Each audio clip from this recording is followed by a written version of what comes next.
가장 뜨거운 이슈. 오늘의 헤드라인. 출발 새 아침 헤드라인 인터뷰.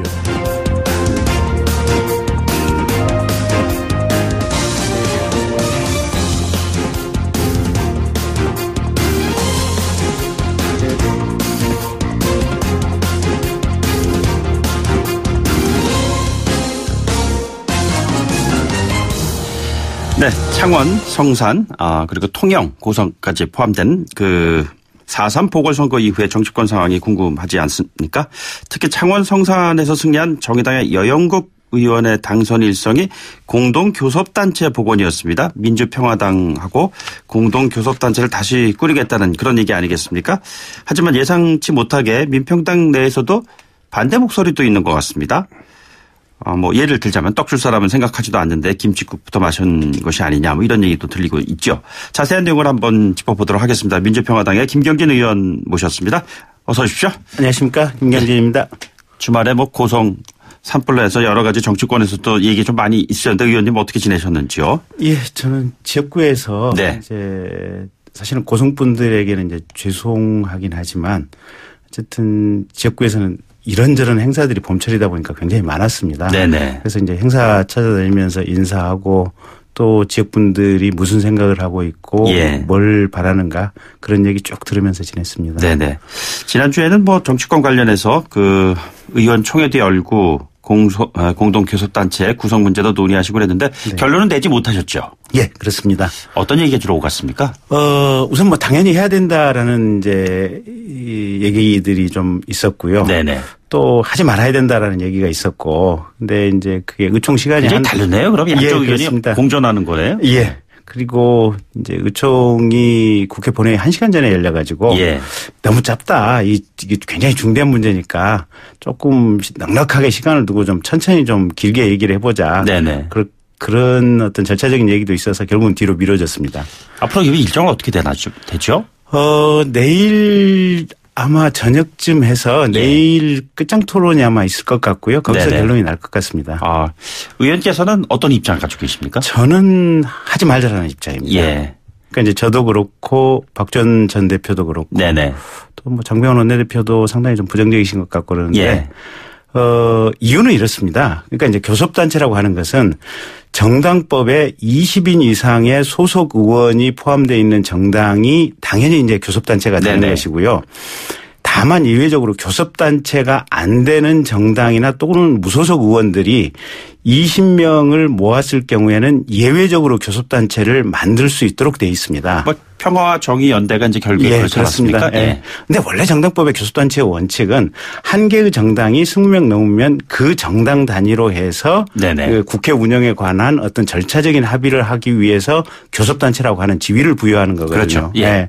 근데 정당이 다른데 또는 무소속 의원까지 끌어들여서 별도의 교섭단체를 만든다고 하는 것이 원래 국회법에 상정하고 있는 교섭단체의 본래 취지는 아니어서 그렇게 바람직한가라는 생각이 있고 또 이제 최근에 경제정책이라든지 노동정책과 관련해서 또 정의당하고 이제 과거에 교섭단체를 하는 과정에서 또 이제 지난번에 이제 노회찬 전 대표 이제 돌아가신 이후에 이제 여러 가지 과정 속에서 생각의 차이들이 이제 분명히 보인 점이 있어서 과연 이렇게 다른데 이걸 하는 게 맞느냐라는 또 내부의 반대 의견들이 좀 많이 커져와 가지고요. 이제 그런 상황들입니다. 근데 정치라는 것이 현실이고 실세를 어떻게 구축하느냐의 부분인데 그것 때문에 과거에도 같이 또 한 살림을 꾸리셨던 경험도 있으시고요. 근데 그게 이제 교섭단체가 되면 일단 상임위에서 간사 의원직을 한 명씩 이제 이렇게 선정할 수가 있거든요. 그러면 간사 의원이 되면 상임위 운영에 관한 절차적인 부분에 참여할 수 있게 됩니다. 그러니까 증인을 누구를 선택할 수 있는지 또는 몇 월 며칠 날 상임위가 열리는지 또 큰 틀에서 보면 국회 본회의 차원에서 보면 이제 원내대표단 회의에 이 교섭단체 원내대표가 들어가도록 돼 있거든요. 그래서 본회의가 언제 열리는지 또 본회의에 상정할 수 있는 법안이 어떻게 되는지 이런 부분들을 구체적으로 지금 협의할 수 있게 되거든요. 근데 최소한 저는 이제 상임위 간사 의원을 한 2년 정도 국민의당 시절에 해봤는데 지금은 과방위 소속 아니신가요? 과방위 소속입니다. 그런데 국민의당 시절에는 이제 의원 3명 상태에서 간사 의원을 했었고요. 그다음에 잠시 정의와 이제 평화 이 교섭단체 시절에는 의원 1명 상태에서 이제 간사 의원을 잠시 해봤는데 그러니까 본인이 한 명인 의원인 상태에서 간사 의원을 하는 게 네네. 솔직히 무슨 의미가 있냐라는 생각이 자꾸 들더라고요. 이게 제가 오히려 들어가서 어떤 절차적인 내용에 관해서 주장을 하는 것이 예. 평화당이나 정의당 입장에서 뭔가 얻어내는 데는 도움이 되지만 네네. 오히려 주장을 하는 것 자체가 큰 틀에서 의회의 의사 진행에 조금이라도 좀 하나라도 더 걸치게 되니까 좀 복잡하게 만드는 거 아닌가 예, 예. 그런 생각도 들어서 이게 교섭단체가 하나 더 늘어난다는 것이 국회 전체의 효율의 차원에서 보면 그게 그렇게 좋지 않을 수도 있다는 생각이 들더라고요. 아 그렇습니까? 네. 좀 구체적으로 좀 말씀을 들어보면요. 일종의 이제 그 당의 어떤 결합을 통해서 정치 세력을 좀 크게 넓혀 나간다는 것인데 예를 들자면 노동계 현안과 관련해서 탄력 근로제 뭐 이런 것과 관련해서 뭐가 좀 온도 차이가 있다는 말씀이신가요? 그러니까 탄력 근로제 이제 조금 완화하자는 거 아닙니까? 예, 예. 사업주들이 탄력적으로 이게 이제 근로를 할 수 있는 길을 좀 많이 넓혀주자고 하는 건데 네네. 엊그제도 아마 민주노총이 그것 때문에 아마 국회 담을 넘어왔고 많은 분들이 체포가 예. 돼 있는데 정의당 같은 경우는 아마 상당히 탄력 근로제 이렇게 완화하는 문제에 대해서 민주노총하고 생각을 거의 같이 하신 것 같아요. 예. 네. 근데 이제 저희 평화당 같은 경우는 조금 이렇게 뭐랄까 국민들의 보편적인 정서 또 자영업 사용자 쪽 입장도 많이 감안하시는 거죠. 그렇죠. 예, 예. 그러니까 이게 탄력 근로제 그러니까 이 주 탄력 근로제 이제 원천이 주 52시간 근로제 아니겠습니까? 네네. 이 52시간 근로제를 강하게 적용을 하면서 대부분의 회사원들이 그전에 받고 있던 임금도 많이 줄었다는 거거든요. 네네. 이제 주머니 지갑이 얇아지면서 저녁에 소주 한잔 할 돈도 좀 많이 없어졌다고 하는 건데 어쨌든 이게 사업자나 사용자들이 우리가 생각할 때 거대한 대기업이나 최소한 중기업만 생각을 하는데 네네. 실은 동네에 있는 보통의 조그마한 가게들도 다 사용자들이거든요. 보면. 예. 시골에 있는 농사 짓는 조그마한 과수원 하나 가지고 계신 분들도 다 사용자들입니다. 네네. 보면. 그래서 그냥 우리 주변에 있는 이웃 중에 굉장히 사용자들이 많은데 이분들 중에서 탄력 근로제를 조금 좀 완화시키고 넓혀달라라는 요구들도 많이 있기 때문에 네네. 이런 국민의 보편적인 정서라든지 또 이 탄력 근로제 몇 달 하면서 생겼던 이런 문제점이 노정됐기 때문에 저희 당에서는 조금 부정적인 시각을 많이 가지고 있습니다. 혹시 다른 분야에 대한 이견들이 있다고 한다면 어떤 것들이 또 있을까요? 그러니까 탈원전 관련 부분과 관련해서도 어쨌든 정의당 쪽에서는 탈원전 반드시 해야 된다. 예. 지금 현재 문재인 대통령이나 민주당 정부가 추진하는 탈원전 보다도 오히려 더 강하게 해야 된다라는 것이 정의당 입장인데 네네. 가령 저희 입장에서 보면 최소한 탈원전을 하더라도 속도를 굉장히 지금보다는 천천히 해야 된다. 네네. 지금 현재 원자력 관련해서 하청업체라든지 이제 대학원생들도 안 들어오는 이런 예. 상황들이거든요. 그래서 이런 생태계 붕괴가 굉장히 크기 때문에 이런 부분도 아주 천천히 가야 되고 그 이전에 실은 국민적인 동의를 얻고 가야 된다. 그러니까 방향은 맞지만 속도라는 네. 문제에서 생각을 할 필요가 있다 이런 말씀이신가요? 예. 그래서 그런 점도 사실은 이제 정의당하고 이제 큰 어떤 생각의 격차들이 있고요. 네네. 그리고 지금 이제 당장에 아마 정의당 쪽에서는 그 공직선거법 패스트트랙 태우는 문제가 아마 가장 이제 큰 어떤 염두에 두어지는 문제일 텐데 저희들이 생각할 때는 현실적으로 이게 이제 패스트트랙이 시간이 지나버린 것 같아요. 아 그렇습니까? 패스트트랙이 최장 330일을 기본으로 채워야 되는 거 아니에요? 보면 첫째로. 근데 지금 330일을 채운다고 치면 오늘이 지금 4월 9일이죠. 네네. 4월 9일이면 4월 8일이요? 4월 8일이죠. 네. 그러면 3월 며칠 아니겠습니까? 예. 내년 3월 며칠인데 내년 3월 며칠이면 4월 15일 선거인데 선거 한 달 뭐 한 10일 전인데 예.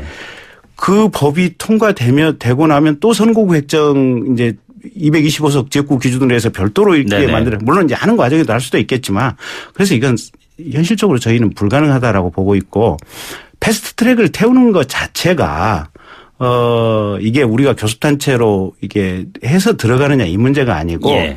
이 정개특위에서 의원들이 5분의 3 이상이 찬성을 해야만 이게 패스트트랙에 들어갈 수 있는 문제거든요. 네네. 근데 이거는 교섭단체가 되느냐 안 되느냐 이 문제여서 교섭단체가 된다 그래서 갑자기 의원들이 5분의 3 정수가 채워지는 건 아니지 않습니까? 예. 보면. 예. 그래서 그런 문제는 또 별도의 다른 차원의 문제들이어서 사실은 정의당이 근본적인 염두에 두고 있는 이 선거법 관련 패스트트랙도 사실은 이미 이제 시간이 지나서 실개버린다라고 보고 있어서 지금 이 시점에서 특히 이제 앞으로 한 6개월쯤 지나고 나면 사실상 국정감사 끝나는 순간 선거전에 돌입하거든요. 네네. 그러면 6개월짜리 한시적인 교섭단체를 만드는 것이 무슨 의미가 있겠느냐. 네, 국가 전체를 위해서 또 국회 운영을 위해서 무슨 의미가 있겠느냐. 저희들은 한시적 교섭단체가 만약에 뭐 아니라 하더라도요. 굳이 네. 지금 어떤 세를 확장시킨다는 측면에서 정의당과의 결합 말고 예를 들자면 지금 보궐선거 이후에 바른미래당의 움직임도 뭐 여러 가지 그 다양한 변수로 지금 전제로 움직이고 있는 것 같은데 그쪽과의 연대 같은 경우도 생각할 수 있지 않겠습니까? 연대는 바른미래당 내부의 색깔이 워낙 복잡다지해서 쉽지가 네네. 않을 것 같고요. 예. 다만 이제 바른미래당의 일부 의원들이 이제 현재의 바른미래당의 상황이나 어떤 방향성하고 맞지 않아서 탈당해서 민주평화당으로 오시겠다라고 하면 저희들 입장에서는 그분들 중에 좋은 분들 같은 경우 쌍수를 들어서 환영하지 않겠습니까? 네네. 그래서 어떤 당대당의 연합을 민주평화당과 바른미래당이 한다. 그럴 가능성은 거의 없어 보입니다. 예, 예. 그러나 그 구성하고 있는 의원들의 생각들이 다른데 예. 평화당 쪽과 민주평화당 쪽과의 생각을 같이 하는 사람들이 있다면은 오시겠다면 저희들의 네. 환영이죠. 그런데 지금 민주평화당 내에서도 의견이 좀 엇갈리고 있지 않습니까? 예를 들면 조금 전에 언급한 박지원 의원과 네. 정동영 대표의 생각이 좀 다르시잖아요. 예, 그렇습니다. 그렇다면 이런 부분들을 대화해 나가는 가운데에서 좋은 결과가 나올 수도 있겠지만 네. 예기치 못했던 나쁜 결과도 예상할 수 있을 거 아니에요. 크게 그러니까 이제 뭐 좋다 나쁘다의 차원은 아니고 예. 이게 무엇이 이제 국가 발전을 위해서 또 국회 운영을 위해서 또 우리 당의 또 정의당의 전체적인 운영을 위해서 결국은 국민민복을 위해서 최적이냐 무엇이 최적이고 무엇이 덜 최적이냐 이제 이런 선택의 문제인 것 같아요. 이건 좋고 나쁘다의 문제는 아닌 것 같고. 예.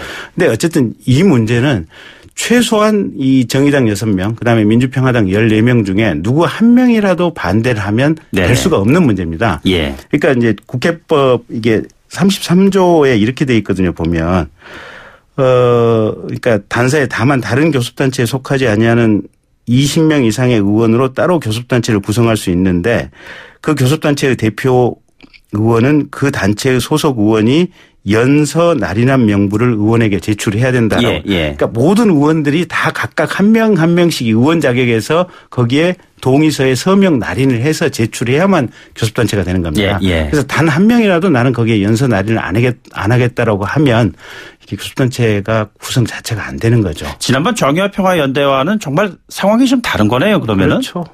그래서 저는 이게 그러니까 가령 뭐 당론 결정을 뭐 3분의 2로 하겠다 뭐 이런 차원하고는 또 다른 차원이어서 네네. 전원이 동의하지 않으면 안 되는 문제인데 벌써 저 김경진 의원도 이거 사실은 별로 바람직하지 못하다 전체적인 큰 틀에서 보면라고 보고 있고 박지원 전 대표께서 똑같은 생각을 하고 있고 또 장병환 원내대표도 저와 비슷한 생각들을 하고 있거든요. 네네. 그리고 뭐 최경환 의원께서도 아마 비슷한 생각을 하고 있는 것 같고 최소한 4명 이상의 현역 의원들이 이 비슷한 생각을 하고 있기 때문에 예. 제가 볼 때는 이건 안 된다고 봅니다. 호남을 기반으로 하는 대안 세력을 구축한다는 측면에서 그러면 어떠한 방법이 있을 거라고 생각하시는지요?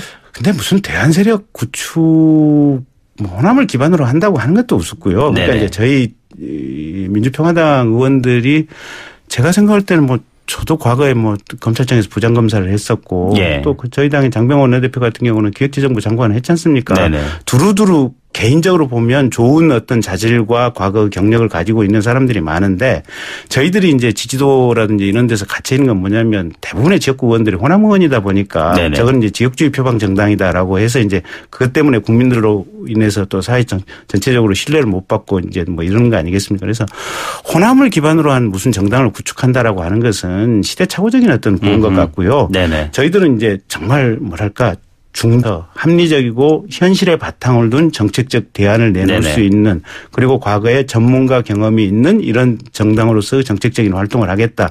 이게 돼야 되는데 다만 이제 저희 당에 대한 지지가 그렇게 높지 않다 보니까 네네. 좋은 자원들이 새롭게 유입이 안 되고 있는 이제 그런 한계들은 있습니다. 그런데 예. 그 한계를 우리가 어떻게 넘어설 것이냐. 그러면 이게 호남을 기반으로 한 어떤 새로운 대안 세력을 구축하겠다 그러면 우리가 전혀 이제 그걸 넘어설 수가 없는 거고요. 예.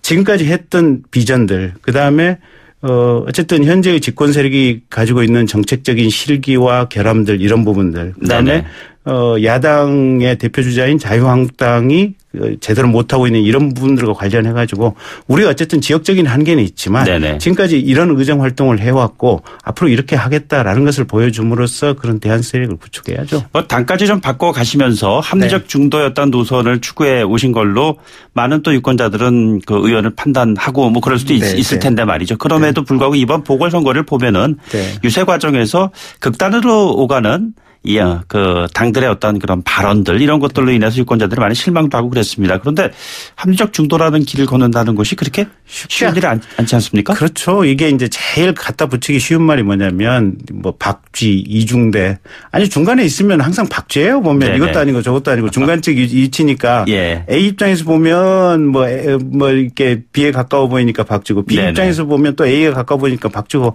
근데 그 중도라고 하는 것이 양쪽에서 피차 부족하지만 어느 정도 타협 가능하고 합리적으로 설득 가능한 지점을 선택을 하는 거거든요. 네네. 그러니까 양극단에 있는 사람들 보기에는 이게 중간에 있는 박쥐들이라고 또 이중대라고 보여지는 거죠. 그런데 그런 어떤 언어의 어떤 비난의 수사보다도 중요한 것은 실제 우리한테 주어지는 문제를 네네. 현실적으로 가능한 대안을 도출해서 국민들의 대부분의 평균적인 국민들이 마음을 다치지 않고 예. 함께 갈 수 있는 이끌어갈 수 있는 길 그게 합리적인 대안 정당이라고 보고요. 네네. 저희들은 뭐 의원 숫자도 적고 또 지역적인 한계에 갇혀 있긴 하지만 예. 그런 어떤 점을 찾아내려고 최선을 다하고 있습니다. 알겠습니다. 저희들이 2부에서요. 계속해서 이야기를 좀 이어가도록 하고요. 최근에 전국 현안과 관련된 이 이슈 말고도 다른 것들이 몇 가지 있습니다.